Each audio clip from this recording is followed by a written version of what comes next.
make Snapchat use less data?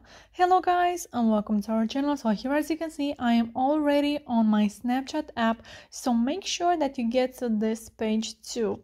So from here you have to go to your settings, so you have to click on the gear from the right top corner, and then here you have to scroll down until you find at who can option, who can section.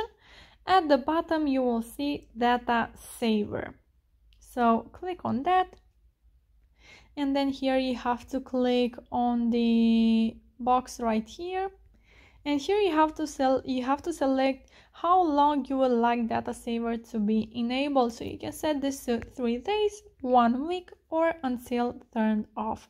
So I will set this to until turned off. So yeah guys, that's it. I hope this video was helpful for you. If it was, you can smash the like button, and you can also subscribe to our channel. And if you have some questions, you can go ahead and ask them in the comment section down below. Thank you so much for watching. Have a great day. Bye bye.